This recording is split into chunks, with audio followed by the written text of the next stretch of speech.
Bom dia, temos início mais uma live das páginas Avicultura Industrial e Suinocultura Industrial da Gesuli Agribusiness. Hoje, o nosso foco é abordar algumas projeções futuras do agronegócio. A Federação das Indústrias do Estado de São Paulo, a Fiesp, publicou nos últimos dias o estudo Outlook 2029, trazendo exatamente algumas projeções para o agronegócio brasileiro até o ano de 2029.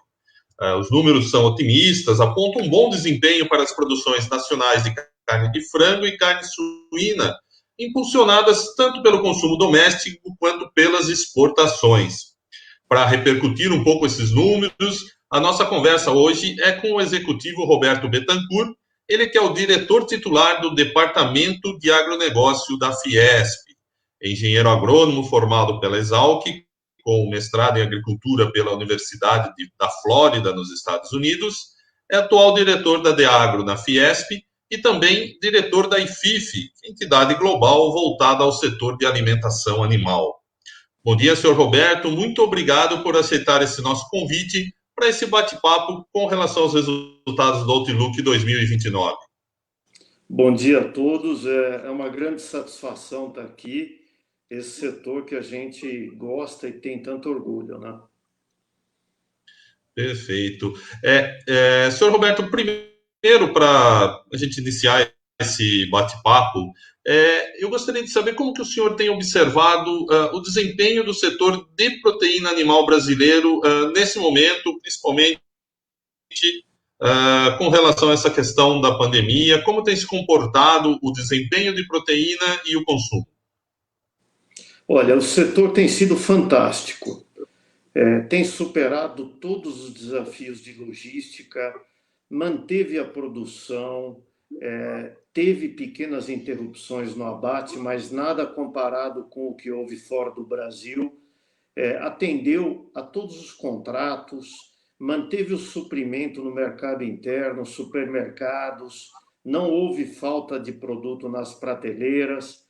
Então, o setor está de parabéns e é um dos poucos que continua crescendo, mesmo com todos esses desafios do Covid.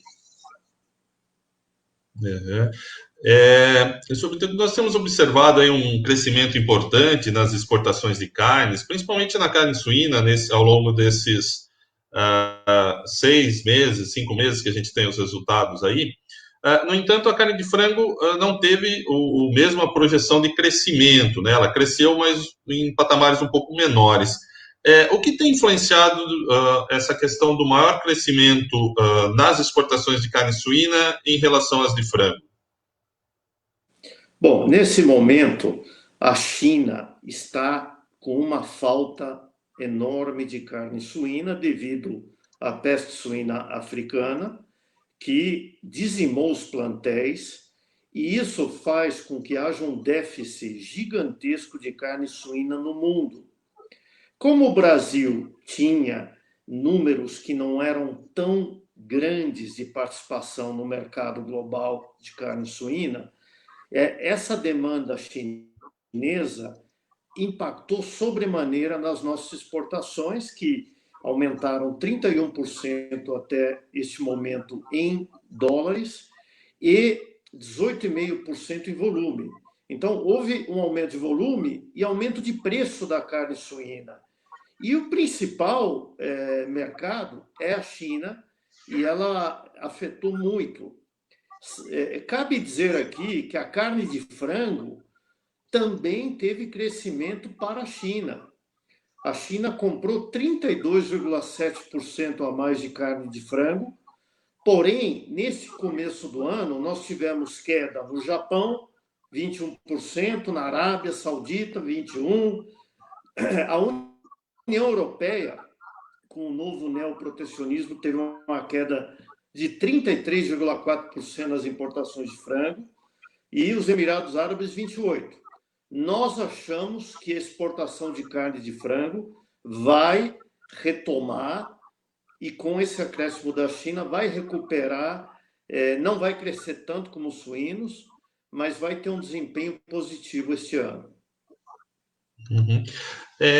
Então, nós temos percebido esse crescimento das exportações, principalmente em suíno, um pouco menor em aves, frente a alguns pontos que o senhor colocou, mas no consumo doméstico tem havido uma certa retração, não sei se puxado pela questão da quarentena, mas é possível determinar, em termos de mercado interno, quando haverá uma nova recuperação ou um crescimento da demanda de consumo das carnes, principalmente suínos e aves? Nós achamos que esse consumo do mercado interno vai voltar à normalidade até o fim do ano. As grandes perdas no mercado interno foram food service, com o fechamento dos restaurantes, enfim, uma demanda industrial menor, e houve um aumento no supermercado, mas mesmo assim não compensou 100%. Então, a nossa expectativa é, tão logo os restaurantes voltem a trabalhar e o comércio volte à normalidade, nós vamos recuperar integralmente o consumo no mercado interno. Uhum. É, Outros países, vamos dizer, esse atual cenário, claro, de pandemia não afeta só o Brasil, tem afetado o mundo todo, afetou. Outros países produtores e consumidores também estão sofrendo impactos diretos, vamos assim dizer, em suas produções, senhor Bittencourt. E quando a Fiesp realizou esse levantamento, e agora com esse relatório do Outlook 2029, já se mensura, já se calcula esse cenário pandêmico sobre o futuro, sobre essas projeções futuras deste relatório da Fiesp?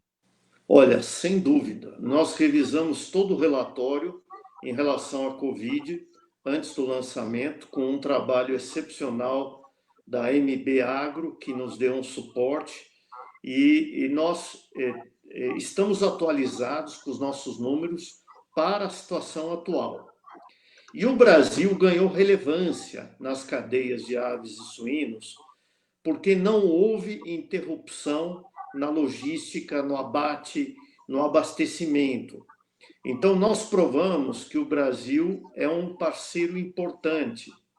O mesmo não pode ser dito para outros concorrentes que tiveram que paralisar abates, que tiveram problemas na cadeia logística, houve desabastecimento. Então, o Brasil está saindo fortalecido do estresse do Covid nos mercados globais. Nós achamos que, no longo prazo, o Covid não vai ser impactante na cadeia de aves e suínos. Apenas no curto prazo, mas no longo prazo, os consumos vão continuar a aumentar, os fluxos de negócios nos mercados vão continuar, então afeta muito pouco o longo prazo. Uhum. Eu estou vendo alguns números aqui do relatório, por exemplo, em carne suína, entre 2019 e 2029, nesse período aí de 10 anos, a produção de carne suína deve crescer 28,2%, onde nós aqui acho que passaríamos de uma produção de 4 milhões de toneladas, né, para uma produção de 5 milhões de toneladas em 2029. Esse crescimento, que é excepcional assim para a suinocultura, ele tem uma base, vamos dizer assim, de sustentação de mercado para absorver, seja interno ou externo, né, senhor Bittencourt?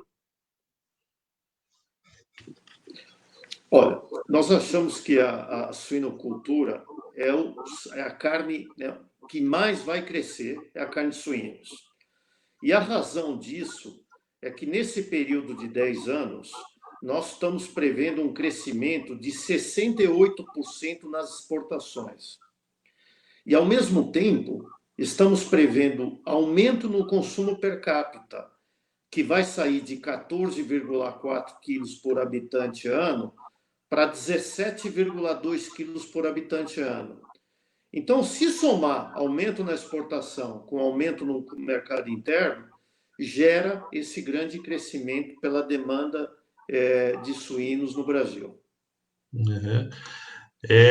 Se a gente vê aqui, avaliar um pouco aqui, vamos ver a questão dos resultados em frango, a gente para esse ano deve fechar, segundo as projeções, aí 14,5 milhões de toneladas, e a gente atingindo, no caso de frango, em 2029, mais de 17 milhões de toneladas, o que na produção é um crescimento de 26,6%.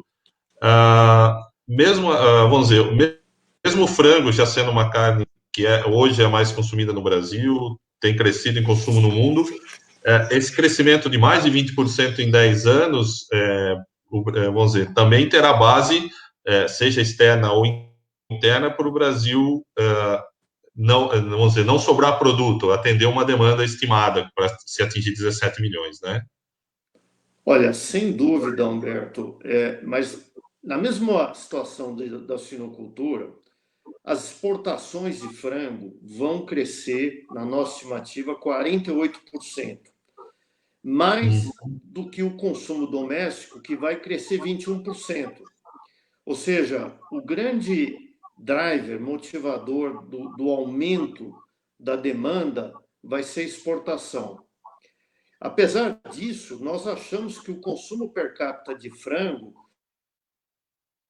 vai sair de 45,9 quilos per capita ano para 52,2. Nós vamos ter 14% de aumento do consumo per capita.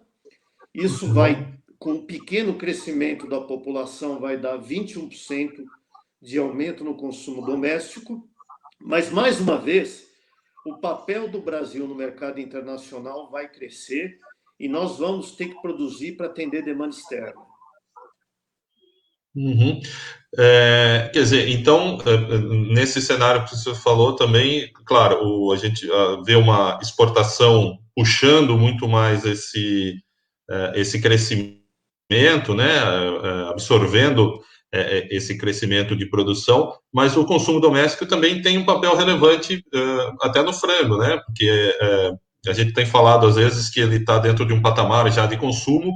Quer dizer, há um espaço ainda para crescer o consumo per capita interno aqui no país. Perfeitamente. Uma parte desse aumento de consumo per capita vai ser em detrimento até da carne bovina, que vai se tornando cada vez mais um artigo de luxo e um produto caro.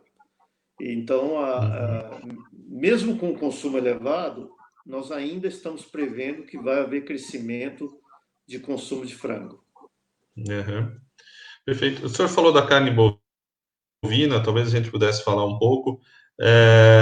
Como é o cenário para a carne bovina, já que, vamos dizer, as três carnes, né, são bovina, frango e suíno, são mercados que interagem, que se competem. Como que está a questão da carne bovina nesse relatório sobre isso? O Brasil cada vez vai destinar mais carne bovina ao mercado externo. Nós achamos que a carne bovina vai ser um produto que vai ter uma participação maior nas exportações do que tem hoje. Hoje o Brasil exporta na faixa de 20%, né? E a tendência é que as exportações cresçam na carne bovina, porque é um produto que tem um custo maior e o mercado interno vai ter uma demanda crescente, sem dúvida nenhuma. Uhum. Dentro do mercado internacional, Sr. Bittencourt, o principal motor dessas exportações continuará sendo a China. A China é que vai absorver a maioria ou grande parte das exportações de proteína animal do Brasil. Olha, esse ponto é o ponto crucial. E eu acho que o setor tem que se preocupar com essa concentração na importação da China. Hoje, mais de 50% da carne bovina brasileira se destina à China, mais de 50% da exportação da carne suína à China, e a única cadeia mais equilibrada é o frango, que destina 17,5% da exportação à China. Mas ela vem crescendo, essa exportação de carne de frango para a China. E qual o problema que nós vemos nisso? É um risco grande, porque, como você viu recentemente, se a China decidir desabilitar plantas, vai colocar grande pressão no mercado brasileiro, e essa dependência absoluta da China é perigoso, ao nosso ver, e que não é sustentável no longo prazo, porque nem a própria China quer depender muito de um único país como fornecedor de alimentos, né? Então, essa questão é estratégica, e nós, via BPA, que tem feito um excelente trabalho, buscamos diversificar os mercados para a carne brasileira, para não ter essa dependência. A própria ministra Tereza Cristina ressaltou essa preocupação recentemente também. Nesse aspecto, Ministério da Agricultura e setor de proteína animal têm trabalhado em conjunto, visando diversificar os mercados para a proteína animal, ou até mesmo diversificar os produtos exportados para a China, com outras opções também? Olha, sem dúvida. A ministra Tereza Cristina trabalha muito próximo ao setor produtivo, ela que é engenheira agrônoma, conhecedora das cadeias de produção.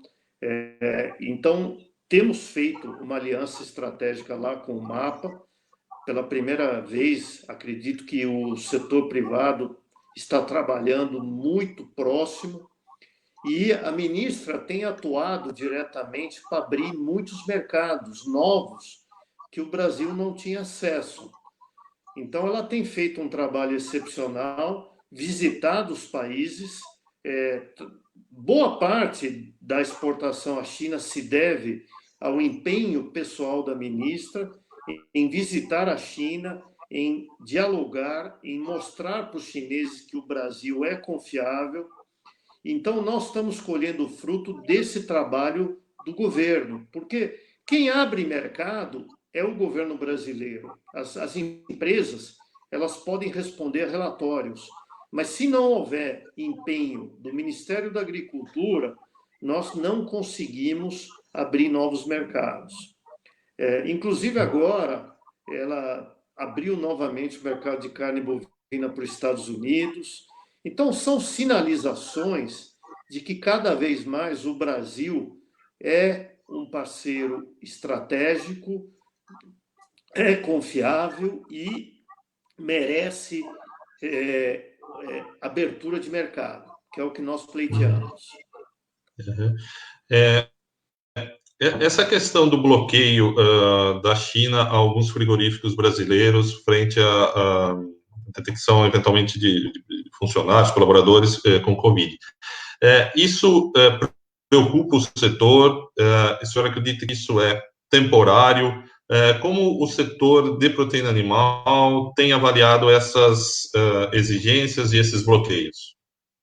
Olha, nós achamos que isso é temporário, que não se justifica cientificamente, porque não foi comprovado que há presença do Covid nas carnes. Também achamos que houve uma desinformação devido à ação do Ministério Público brasileiro, que tomou a iniciativa de fechar algumas plantas. E quando o governo chinês vê que dentro do Brasil há ações de parte do governo para fechar a planta, então eles entendem que há um risco grande aí. Então, nós estamos dialogando com o Ministério Público. Os frigoríficos brasileiros têm adotado protocolos muito rigorosos de testagem de funcionários, de controle, de biosseguridade. Então, nós achamos que é uma desinformação e que vai ser esclarecido rapidamente, e a China vai retirar esses bloqueios aí. Quer dizer, algo que é planejamento temporário e que não deve impactar os resultados de exportação significativamente, pelo menos, neste ano ou ao longo dos próximos anos. Perfeitamente. Nós achamos que mais importante do que isso é o Brasil manter o status sanitário que ele detém na avicultura, na suinocultura, na bovinocultura. Hoje, o Brasil é um dos poucos países que é livre de influenza aviária, nós não temos peste suína africana. Então, a questão sanitária é estratégica, é o que tem dado muita força às exportações e é o que nós esperamos manter a longo prazo para que o Brasil continue ganhando market share e tenha o mercado externo aberto e diversificado, o que é muito importante. Uhum. Queria falar de um outro segmento de proteína animal, que é o mercado de ovos, que a gente tem visto um crescimento significativo interno. Tem sido feito um trabalho para exportação, mas o Brasil ainda exporta poucos ovos para consumo, né, ovos comerciais. O senhor acredita que esse cenário vai mudar? O ovo é uma proteína importante e vem ganhando um destaque aí dentro do consumo e tudo mais? Olha, o consumo de ovos é o que mais cresce na proteína animal no Brasil. É impressionante. Nós estamos prevendo 46% de aumento de consumo de ovos até 2029. O consumo per capita aumentando 38%, saindo de 17 dúzias para 23,5 dúzias por habitante ano. Então, em mercado doméstico, o ovo é imbatível, porque o ovo não só é barato, mas já superou os problemas de saudabilidade, colesterol, todos aqueles mitos que prejudicaram a nutrição via ovos, estão sendo superados. E, além disso, o ovo é, das proteínas animais, uma das mais fáceis de serem preparadas. Então, ele é muito prático para o consumo doméstico. A pandemia mostrou isso agora. E nós continuamos a acreditar nos ovos. Agora, em exportações, o que nós achamos na Fiesp é que vai depender da eficiência logística. Porque os ovos, sendo um produto barato, o frete tem um peso enorme na viabilidade das exportações. Então, para que o Brasil seja um player importante, nós precisamos melhorar toda a questão da logística brasileira, da eficiência da exportação aérea, né, enfim, na exportação marítima. Nós vamos ter que melhorar logística para que o ovo entre na exportação de forma mais forte, porque a nível de produção, o Brasil é competente e é eficiente. Dentro da porteira, nós somos muito bons, mas nós precisamos ter ganhos que independem do produtor de ovos, que são ganhos de infraestrutura do país para que tornem essa exportação viável. Quero salientar aqui que o Brasil já é um exportador de ovos férteis, mas como os ovos férteis têm um valor agregado maior, eles toleram um frete mais elevado, um custo de logística maior. Então, nós temos que melhorar a infraestrutura do país e aí acreditamos que os ovos vão sim ter uma participação crescente na exportação. Uhum. O senhor acredita daí como destino, principalmente mercados regionais próximos aqui ao Brasil, no caso América do Sul, ou a África às vezes é um destino dos ovos comerciais, no caso de ovos comerciais, né? Ovos comerciais também brasileiro, tem algum mercado mais interessante para o ovo brasileiro? Olha, tem, mas eu acho que nesse momento, devido à logística, o ovo desidratado é a melhor opção. Então, atender a África com ovos faz sentido, porque a África precisa de proteína barata. Mas como a África é deficiente na sua cadeia de refrigeração, conservação dos alimentos, ovos desidratados atenderiam de uma forma muito interessante o mercado africano. E é algo que o Brasil deve trabalhar para aumentar a capacidade de produção e exportar esses ovos desidratados. Uhum. Quer dizer, ovos industrializados, né? A gente tem alguns exemplos e você tem um maior shelf life, né? E todo seja o desidratado, os líquidos ou em embalagens Tetra Pak, né? O senhor Bittencourt, o senhor falou de logística. Logística é um problema que há anos a gente escuta, tem eventualmente alguns investimentos de infraestrutura muito pontuais. O senhor acredita que essa questão logística tende a melhorar no Brasil, mas deve demorar muito? Como o senhor vê esse aspecto? Olha, Humberto, pela primeira vez na história, este ano, o custo logístico de grãos do Brasil está inferior ao dos Estados Unidos. A exportação pela Calha Norte, a hidrovia, tudo isso tem avançado no Brasil, mas tem melhorado muito mais a eficiência no setor de grãos, na exportação de milho, na exportação de soja, que, de certa maneira, prejudica até a produção animal brasileira, né? Porque Uhum. torna mais barato exportar milho, exportar farelo. Agora, eu sou um dos que acredito que, e em conversa com o governo brasileiro, o próximo setor que vai entrar na privatização vão ser os portos.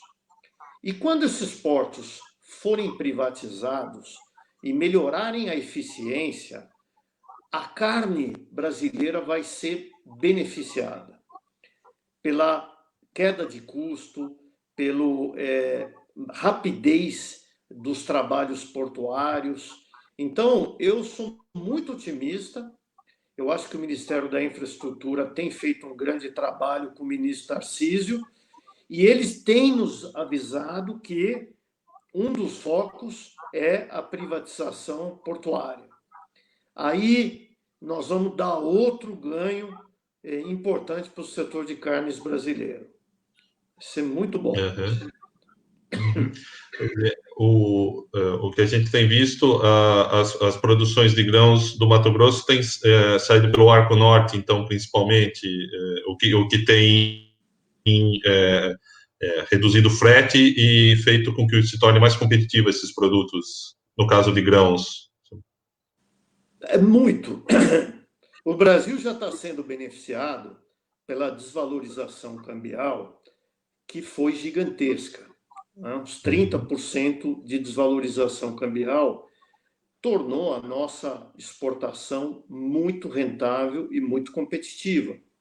Essa mesma desvalorização cambial reduziu o custo logístico em dólares aqui no Brasil. Agora, a pavimentação da rodovia para exportação via bacia amazônica também trouxe uma melhoria significativa. E esse processo deve continuar, Humberto. Há grandes chances de que a Ferrogrão seja licitada agora o ano que vem. Então, logo mais, nós vamos ter um grande ganho em infraestrutura. Mas isso deve atingir não somente os grãos, mas é importante que atinja as carnes também, que tem um custo logístico portuário maior do que os nossos concorrentes. Uhum, perfeito. Bom, eu gostaria muito aqui de agradecer a participação do senhor Roberto Bittencourt, ele que é diretor da Deagro Fiesp, aqui na nossa live. Senhor Bittencourt, muito obrigado pela disposição, pelo bate-papo. E se o senhor quiser comentar, antes da gente encerrar aqui algum... Olha, eu quero mandar uma mensagem otimista para todos aí, os meus colegas, seja na área de nutrição animal, produção de frangos, produção de carne suína, matrizes.